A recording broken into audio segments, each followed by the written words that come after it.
everyone. Welcome back to TC911 Beyond the Call. This is episode 5, and I am your host, Abbey Dudek, the communications coordinator at Tarrant County 911 District. And in this episode, I get the awesome joy of talking to Irving 911 Supervisor Anissa.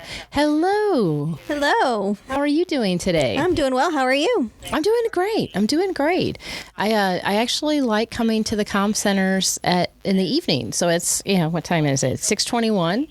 And I was like, man, I need to come in the evening because I don't get to see a lot of people because I usually, business hours and during that time, but I'm flexible to interview all of the 911 headset heroes, whatever shift's going to work out best for them. Oh, yes. So I work for you. I'll go wherever I need to go, at what time I need to go, even 2 a.m. If it makes sense to come here at 2 a.m. because it'll maybe be quieter. Okay, all the doors and windows are shut. I did not say that out loud into the dispatch room. That's a bad word. That's a bad word. You do never say, oh, it's quiet in here. They'll hang you upside down by your toes. Because that is true. What did you say? Not the Q word. Not the Q word. So, but sometimes it is better to come at certain times because it may not be as busy. So that's always good. So I am glad to be here. Thanks for even having me in here. Thank you for being here. Office. Yeah, it's a nice little office. It oversees all of the dispatch centers consoles. So that's great. So Anissa, how long have you been at Irving 911? I have been here. I just celebrated on June 27th, 12 years with the Irving Police Department. All right. Do you get anything fun? Not till 15. Oh, what do you get at 15? So they give you a choice between a pin or a keychain, a watch. A so Maserati? I wish. That would be awesome. Oh my gosh. Yeah, so every 5 years you get something. Okay, that's cool. And they have your little studs in them.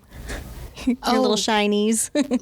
like how many years you've put in? Yes. Oh, kind of like what the officers sometimes have stars or how many years or whatever bars. They're bars, yes. Yeah, bars, sorry.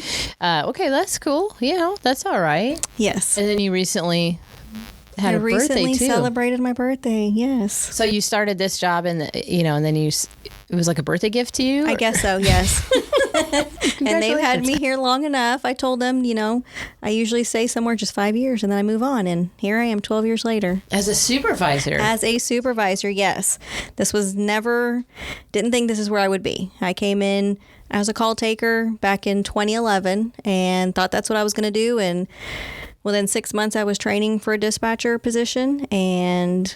Oh, that's right. So folks at home, and if you listen to episode 1, when we talked to another supervisor from Irving, Tracy, she talked about how when you start at Irving, they're a little bit different from other agencies in our district. You start as a call taker. Yes. And then you apply to be a dispatcher, police Correct. Dispatcher. Mm-hmm. So have to kind of rehash everybody, and what your guys' position, because all agencies are different. So let's start also before we get into your the growth that you've had here professionally.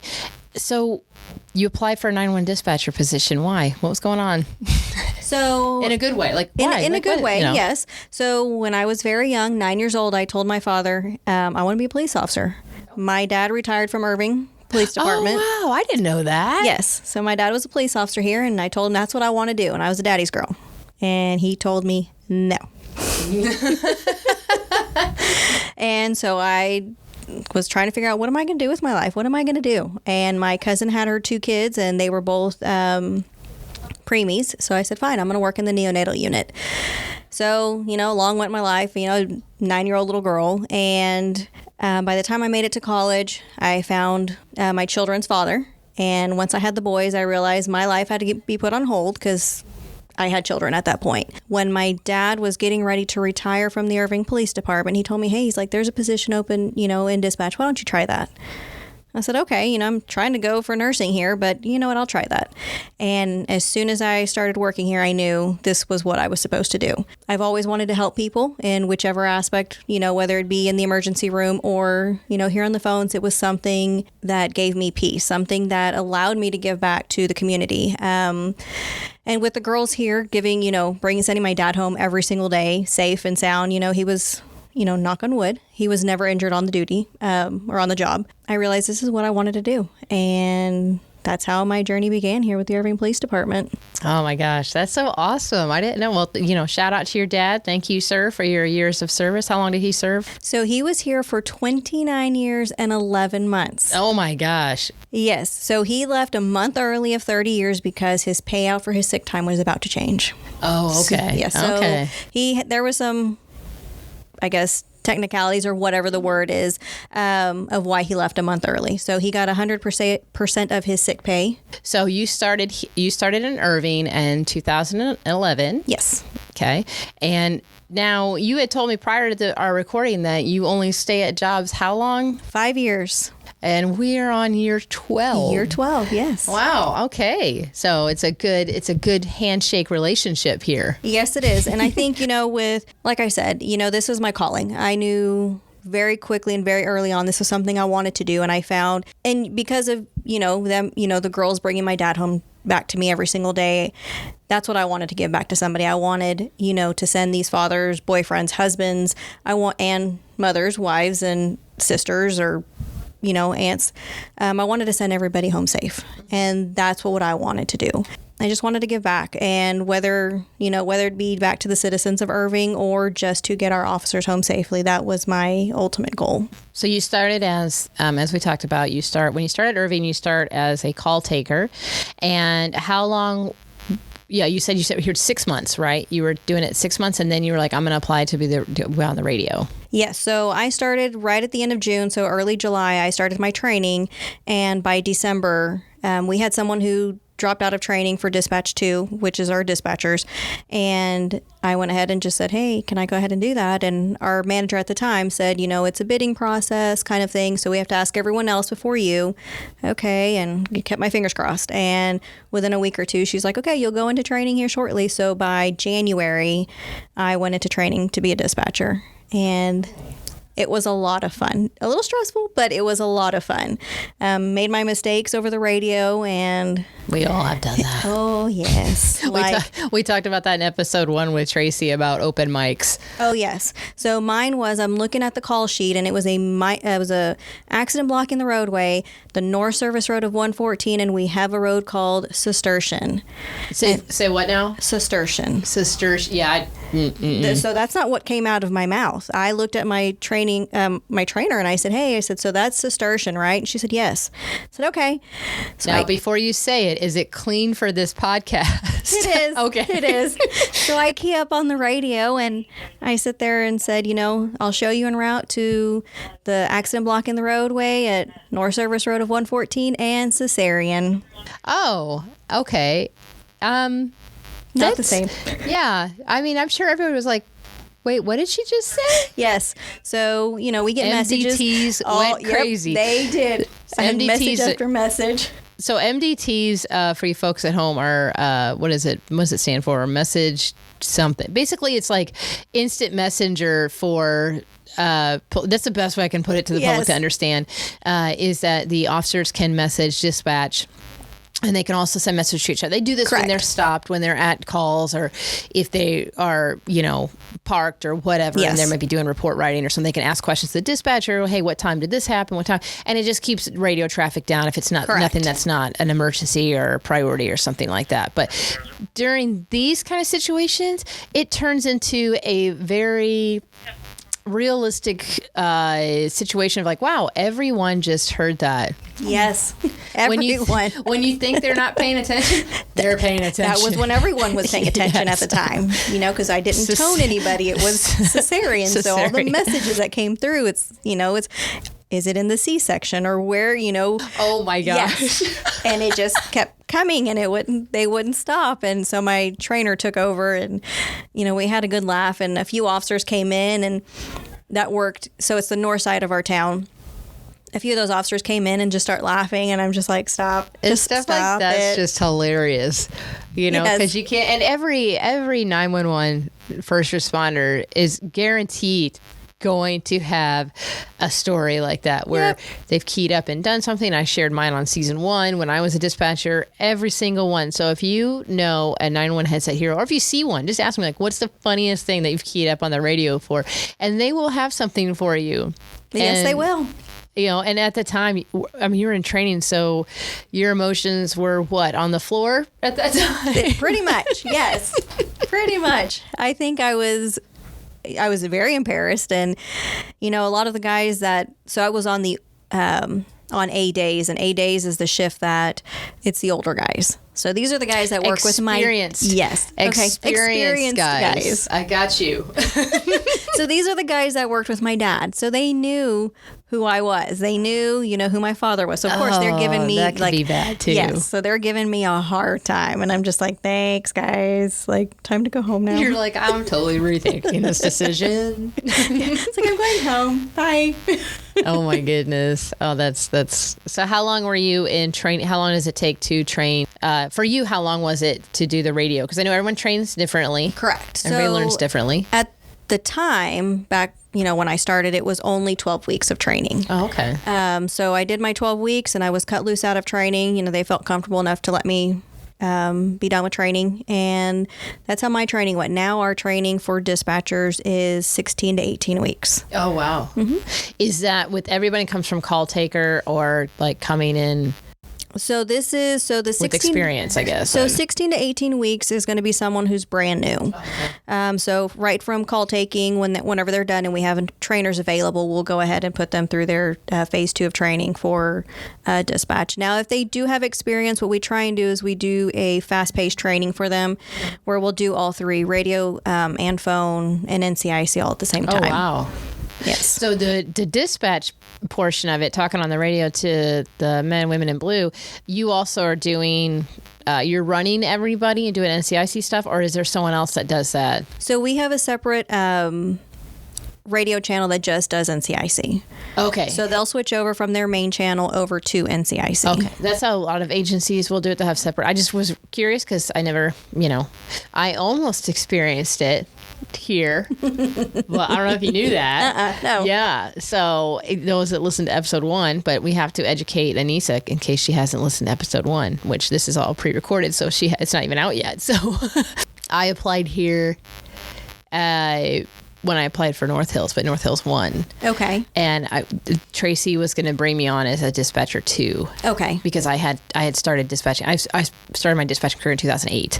Okay. And so, yeah. So she still has my critical test, which is, I did phenomenal. Well, and you passed, yes. I passed. So anyway, but yeah, so that was, I knew the process a little bit because of going through it and everything. It's just that one beat the other one in timing. Yeah. So, but yeah, dispatcher 2, I would have done it. Who knows where I would have been? Exactly. You could have been right here. I could be the manager. Actually, yes, you could have been the manager. Could have been the manager. But you know what? I'm doing what I'm doing, and I love it because I can see all at once. Everyone, yes. Everyone in the whole county. So that's great. So, okay, so you're dispatcher 2 now. Now, do you ever go back? When you're dispatcher 2, do you ever have to go and sit on the phones? Yes. So what we usually try and do is 4 hours on the radio, and whoever's on the radio will come off, and whoever's been on the phones will go on to radios. Since we work 12-hour shifts, we try and rotate everyone out, like I was saying, every 4 hours. That way, everyone gets a chance. And if anyone needs to take a break from, dispatching, they can go ahead and go back out onto the floor. And then we'll get whoever's in the call-taking position to go onto the radios and dispatch. So that way, also, the guys and girls out in the field don't get tired of hearing the same voice, and it's not a bad thing. Who doesn't want to hear your awesome voice? Exactly. It's like, you want to listen to me all day, don't you? Yeah, come on. It's like a radio. It's like a radio DJ. You have your particular ones that you're just like, I really like the sound of their voice in the morning when I listen to their radio show, or when they dispatch me to calls. Yes, and that is very true. You do have some officers who prefer certain people on the radio, and it also, it helps with everyone keeping their skills up to date, as long, switching them out on the radio. And same thing with NCIC. That, we usually try and keep someone there just for 4 hours. That way someone else can go and, keep their skills up. And if you don't do it, you're going to lose it, because that's a lot of information on NCIC. Yeah. Like I'll be in the district for 7 years this November. So yeah, that I would not.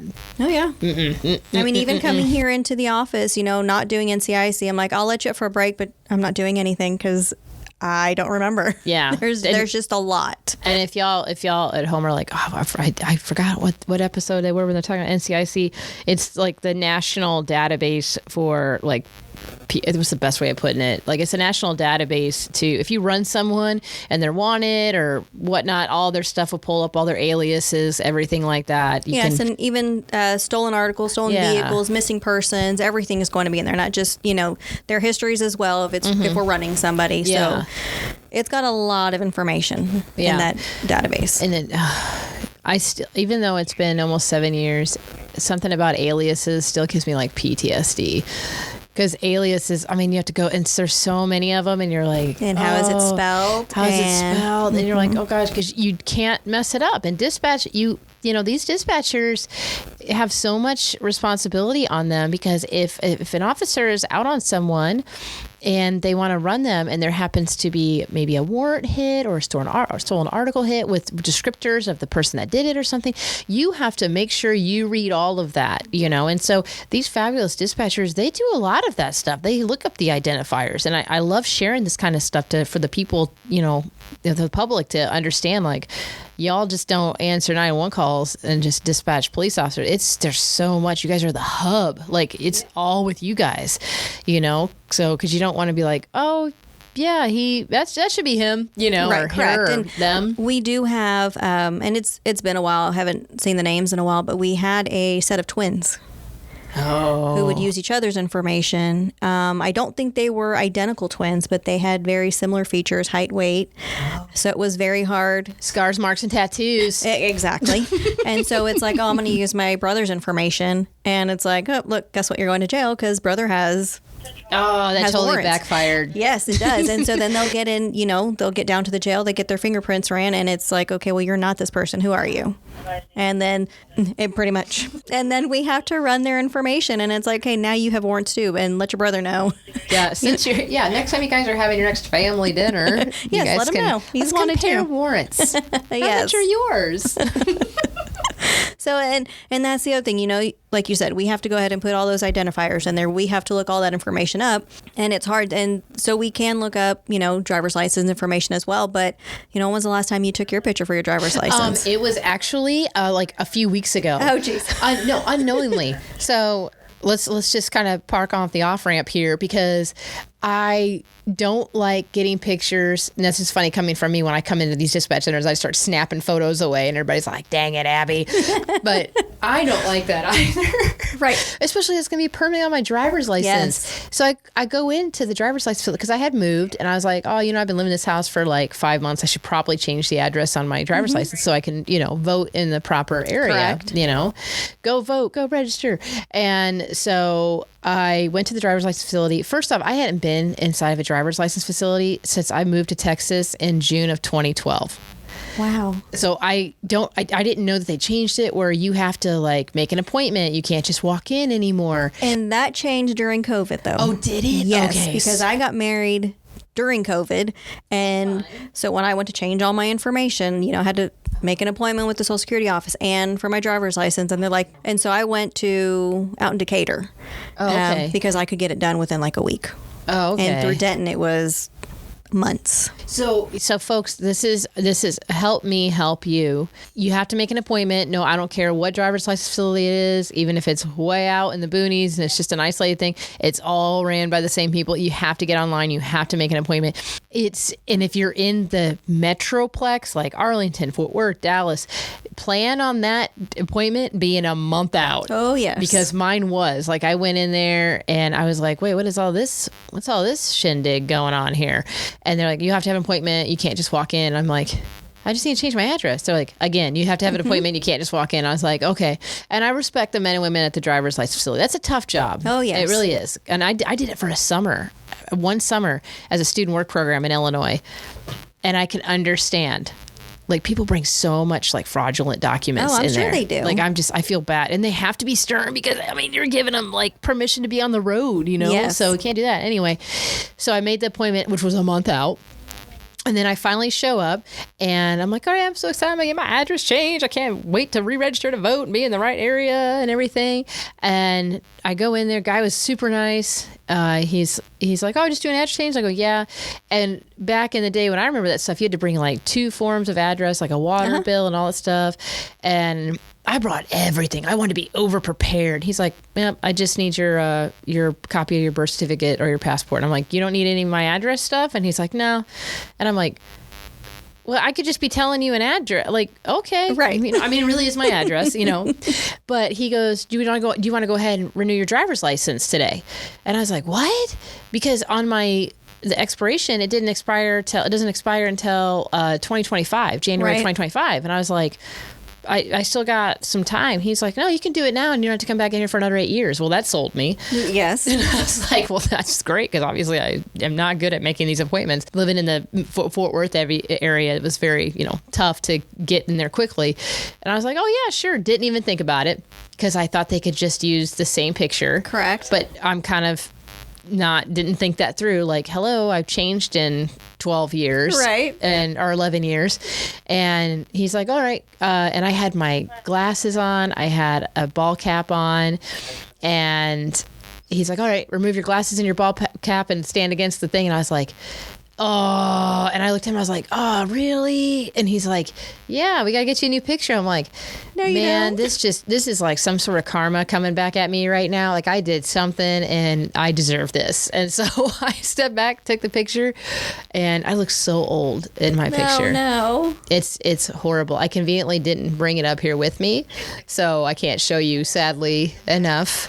But yeah, so I had to get so I've had my driver's license picture just recently taken. Done, yeah. So, I mean, like we're saying, we can look that information up, and it's hard when... Wait, so you can look at my picture? Yes. Now, but it has if to an be officer initiated stuff. Correct. I can't do it just because I want to. I will refrain from speeding out of here just so you can see my driver's license.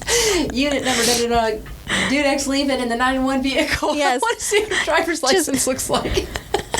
Pull her over. Thank you. Have a nice day. That's fun. So yeah, going back, you guys go and do a lot of the behind the scenes work of, and I like how you mentioned too, you also enter this information, entering warrants, entering all that stuff. Yes. That stuff has to go somewhere. Yeah, but it starts somewhere. So whether it's, entered in Oklahoma, whether it's entered here in Texas, each individual agency has their person who does the entries. Some smaller agencies rely on the county. Mm-hmm. We here in Irving, we go ahead and do our own entries. And, whenever it's, whether it be a stolen vehicle, whether we get the hit, the officer gets the hit, we have to call the other agency to confirm on those hits. And it's, whether we send a message to the other agency or give them a phone call like, hey, we just pulled this vehicle over, it was occupied, this amount of times, and they'll just let us know, yes, it's a good stolen, and they'll send us a message back letting us know that it's been confirmed.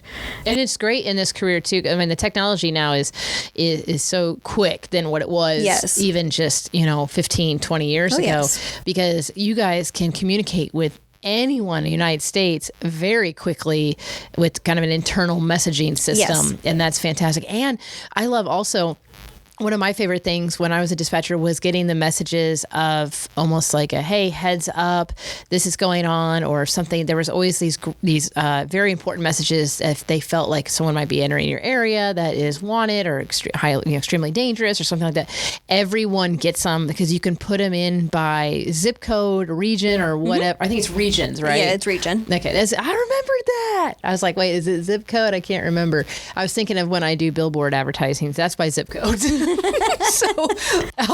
But you can do it by region, and so it can go exactly where it needs to go, yes. And doesn't go where obviously it's not going to make sense. Correct. And then we'll send it, like when we receive it here at Irving, we'll send it to whatever section it pertains to, whether it's auto theft stuff, we'll send those to our guys in auto theft. If it's wanted person, we'll send those to the unit. That way they can keep their eyes open and say, okay, well, they have known acquaintances here within Irving, and they may be here. So then they'll do their part and what they need to do to. Yeah, that's awesome. I love reminiscing that stuff because it kind of comes in like a flood of stuff, and then I still remember. Nope, I'm done. Nope, I'm done. Stick a fork in me. Yes, we're done. So you were dispatching. So you're dispatcher 2, and then how long was it before you're like, I'm ready to step up and be a supervisor. So that didn't happen till year 7 for me. But before that, you had to be there's other steps between there. Okay. So at year 2, after I was fully trained, I became a training officer. Okay. That was probably one of my favorite thing to do here was train people in what I love to do. I took a lot of pride in my training, and I knew that everyone trained differently. So like a teacher, you have to know, how do your people learn? What's going to make sense to them? How is it going to make sense to them? So that was what I enjoyed doing, was training. So at year 6, I applied to be a senior dispatcher. So our senior dispatchers are the level before a supervisor. They can run the floor, they can work in the office. The only thing they cannot do is discipline. At year 7, I applied to be a supervisor and did not make it through the first time. It took one of yours leaving, getting a position at your... Are you talking about the Chantel? The Chantel. It's not just Chantel. It's the Chantel. It's the Chantel. Yes. So when she ended up leaving Irving. Wait, what year was that? That was 2019? 19, I think, yes. Okay, yeah. So once the Chantel left. Good job. Yes, thank you, Chantel. I was called into the office, and I had just been interviewed maybe 2-3 weeks before, and I was offered the position for supervisor, and I took it willingly. I do enjoy... I just first like to share everybody that we're in the dispatch supervisor office like we had said in the beginning. So I have this radio right next to me, which is kind of fun. I like to give it the ambiance. So I'm leaving it in. That's fine. I don't think we're hearing anything that the public can hear, right? No. Okay, so we're good. All right, so I'm leaving it. So because of Chantel leaving, you got the supervisor job. I feel like you should send her like a fruit basket or oh yes, I should sparkling Welch's grape juice or something like that. That sounds good. Or just a card saying, "Hey, I know it's been 5 years, but I wanted to send you this card because thank you. Abby reminded me, and also I know that you're now known as the Chantel." So there, and she'll appreciate that too. It always makes her laugh. Well, that's great. So were you like oh my gosh, because that probably wasn't even expected. It wasn't. It was not. And I just remember sitting in a D3 meeting when what's a D3 meeting? So our senior dispatchers, we had not monthly meetings, maybe quarterly meetings. And so we're sitting in this meeting, and Chantel's there, and she never showed up to these meetings. Well, she didn't have to. It wasn't required that she be there, but she was there at this meeting. And so we're sitting there with our manager at the time, and the 6 of us are sitting there. And the Chantel is sitting at the head of the table, and I'm sitting here, why is she here? What's going on? And all of a sudden, because I was her D3 on her shift, so she was my supervisor at the time, and I had no clue it was coming. It was completely left field. And all of a sudden she starts talking, and I start crying because I knew it was coming. I knew what she was going to tell us. You knew she was going to leave? I knew, just based on some of the words that she was, just some of the things she was saying. Yeah, I could see that. I can usually tell when she's getting ready to discipline me. I'm just kidding. I'm totally just kidding. Chantel, I'm totally kidding.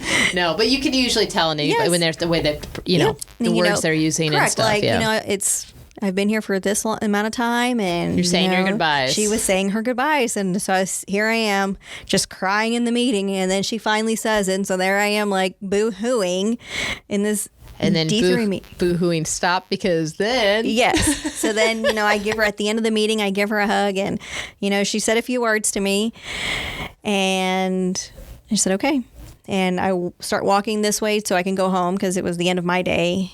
And that's when I got called into the office, and I was offered my current position as a communication supervisor. Yeah, that's exciting. What an exciting time. What an emotional roller coaster. Oh, yes. All for one day. All in within like 45 minutes. Not only did you work your shift and go through whatever emotions you have and the stressfulness that you go through with your job, then you have to say goodbye to the Chantel. Yes. Then they come back and get you with some really good news of, we're going to make you a supervisor. Yes. And then you're just like, I don't know how to act right now. Do I cry? Do I, do I jump up? For joy? Can I what do? I do? Do I high five someone? Do I spike something? What happens? Yes. So, yes, but there was, we had our moments, between the Chantel and I. And I do miss her. I do miss her. I have to say that, I guess, thank you. And or should I say thank you? Yeah, thank you. Yeah, it should be the other way around. And because Tracy gave us a hard time once we plugged two, and I think during her episode too, she talked about, well, we could always, steal you back. And I'm like, I don't think I've ever heard of anybody leaving the district to head back. Which could happen. You never know. It could happen. But I think even for, not the Chantel, for the other one that was taken, I think she's got the hours she needs for her brand new baby. Yeah. And it's plus too, it's like you start another page in your life of new career opportunities and things like that. And it does open a lot of different doors with education and skill, because you're not, you actually are on the outside of stuff, and you're teaching it, or you're doing the PR things with it and whatnot. I'm just happy that I'm finally doing something that I went to school for. Now I finally feel like I'm going to get my money's worth. Good Lord. Oh my God, I'm actually doing what I went to school. But that's, but Chantel she's great to work with. She's a good leader, and we definitely scored a good one there. So that was, and she taught me a lot in the 6 months that I had her before she decided to leave. She taught me a lot in 6 months. Yes, she's taught me so much.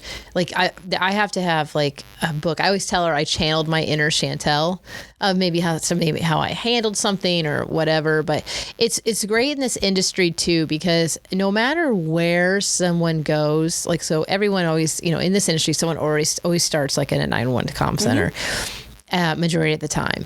And no matter where everyone ends up and going and moving, you still stay somewhat connected to them, especially if they're still in the niche, if you will. Right. Like they're still, like, we're not dispatchers or first responders. We give you guys that title. I'm your cheerleader, we're your tech support, we're your training people, we're there to help you all out and everything, but we're still around. We're just always around.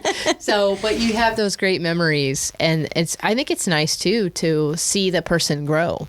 Oh yes. Because she's grown at our building, business, whatever you want to call it, organization. Yes. Organization, and I think that's just great to see, and right back to you, she gets to see you grow as a supervisor also. So I didn't know that. Oh, I love learning new things. That's exciting. I'll go to work tomorrow and tell her that you're going to send her a fruit basket. She's going to send me an email and she's like, I'm still waiting. I really like these fruits. Where are they at? Where are they? What's the one place they dip them in chocolate? Edible arrangements. Oh, those are good. So there's that place, and then there's Sherry's Berries. Sherry's Berries. I think it's Sherry's Berries. That sounds fun. I don't know if I've heard of that. I'm not a big fruit deliverer person. I deliver everything. It takes the stress out of having to go somewhere and because buy your something. hours are pretty wide and everything, so it's probably hard to when you get out of here, you just want to go home and rest. It's not like you're like, let me go to the store and go shopping and do this and cut some berries up and put them on huge toothpicks and make some sort of arrangement. Oh yes, dip them in chocolate. And you should try that though and see. What's that? The Nailed It. Where yes. people try to make stuff that's it's like nailed it at 7 a.m. Nailed it, and it's just literally one strawberry on a tiny toothpick on a huge foam block and a flower, and a flower, or maybe like a gnome statue or something. I don't know, something fun like that. Well, that's great. I love hearing this. I did not know that. I've known you for quite some time and everything, and I guess I just wasn't asking the right questions, but that's amazing. So here you are as supervisor, and what's some of your favorite things about being in this role? So some of my favorite things would be just so I have my 9 people that I supervise, just having their backs and just being, I guess, essentially being mom to them, getting to know, and my thing is I like to know about every single person on my shift, because everyone's different. You know, I have some people on my shift who are brand new 21-year-olds, and I have some other people on my shift who are... There's a board behind me with their names and ages or something back there. I'm going to turn around. Not the ages, just the names. Oh. So this bit, I think I am the oldest one on my shift. Okay. These are nice little nameplates. So they have a board in their office with all the nameplates, and this is just for this shift? So... the top left corner, the top left quadrant is going to be A days, and the right is going to be A nights, and then the bottom quadrants. Oh, I see. Yeah, we've got B shift. So that's great. So I like it that you try to have a nice personal connection with your dispatchers, to know them not only professionally through 911, but then also personally. Yes. Because that's tough. They could be going through something personal, and then they're handling everybody else's personal situations. Yes, and so in the 12 years that I've been here, I've had lots of different supervisors and I've had a few different managers and deputy chiefs as well. And I've taken bits and pieces of what I've enjoyed and liked about those people, and, you know, my personality as well, just made myself who I want to be and who I would have liked my supervisors to be. Sure. I think that's a really good way of putting it. You know, I don't think that there's ever, you know, we always say, when I worked at this job, I had a horrible manager, I had a horrible supervisor, I had a really good one, and talking about all jobs in general. I don't think there is such thing as anybody horrible, because if you learn something from everyone, they're all good. It's just based on how you're going to take that. It. Yeah, how you're going to take that. You know, that I always say, well, I had a leader that wasn't ideal. Correct. You know, but I learned a lot from it, because it taught me of when I become a leader someday, how do I want to handle a situation if this comes up or whatnot. So it's great to bring that up, and that's sound advice for anybody in any industry, and yes, you know, to learn from them, because you don't want to have, you don't want to take the bad traits or the not so good traits and turn into that person, because then you're like, oh no, because I had a supervisor who I started off with, and, you know, did not like the way they supervised, very nitpicky, micromanaging, and I was like, no, I can't do this. Well, then, you know, I moved on, and years went by, was on different shifts, and then came back, and I ended up on their shift again. And I was like, oh my God, this is going to be a terrible 6 months. Like, this is going to be horrible. And that's not good. You don't want to leave that bad taste in someone's mouth. Exactly. And then that 6 months that I had them, it was like a complete, they had made a change, or I just became accepting of it. And they taught me so much in the 6 months that I had them. Awesome. And I'm like, wow, so, you know, people can change. And whether it was because they were brand new or I was just brand new to them, you know, whatever it was, something was different. And I'm like, okay. That's good. That's really good. Everyone can grow. Everyone can learn something, no matter how old you are, how young you are. You're always going to learn something if you're open and accepting to those changes, which are always going to be benefit to you. So, you know, take that opportunity. And I love the path that you're taking, and where do you see yourself in 5 years? In 5 years, I plan on still being in the same chair, the same hours that I'm working. I hope that they update the chairs. You know, there might be some more lumbar support. There might be. Because it's going to lose lumbar support. So City of Irving, I know, is a great city that will get you more chairs. Yes, they will. Okay, so hopefully in a different chair, but newer. Yes, in a newer chair. Same shift. I prefer night shift. Do you like the nightlife? I love the nightlife. Boogie? Oh, yes. And oddly enough, I have 2 children at home, but I see them more working nights than I do days. Because by the time I would get home, you know, it's time for bed, or they're already in bed. So for me, I get to take them to school in the mornings. I get to, you know, pick them up before I come into work and spend a little bit of time with them, get some homework done, get snacks, and then I'm off to work. There you go. So I enjoy nights. And I like the nights. I like the nights too. That was my place. I was like, oh, that's so nice. I don't know what it is. But you know what? There's to each their own. A lot of people like the days. Some people like in the mids. Some people like the evenings. I'm like, I was never big on mids, because I'm like, it's like the whole big day. chunk of your day, especially if you're doing like 11 to 7. Yep. It's like, okay, so then now I got to go to bed because nothing's open anymore. Yeah. Or, you know, 11 if you're doing 11 a.m. to 7 p.m. So I guess you could still get a few things done. Yeah. Go out to dinner. Yeah. A late dinner. You could do that. I mean, but if you're doing 11 p.m. to 7 a.m., that might be That'd be a little bit harder. Yeah, that I don't know. Depends. How long are your guys' shifts here? Are they we're 12 hours? You're 12 hours. Yeah, so we're 6p to 6a or 6a to 6p. It's so long. It's long, but it goes by quickly.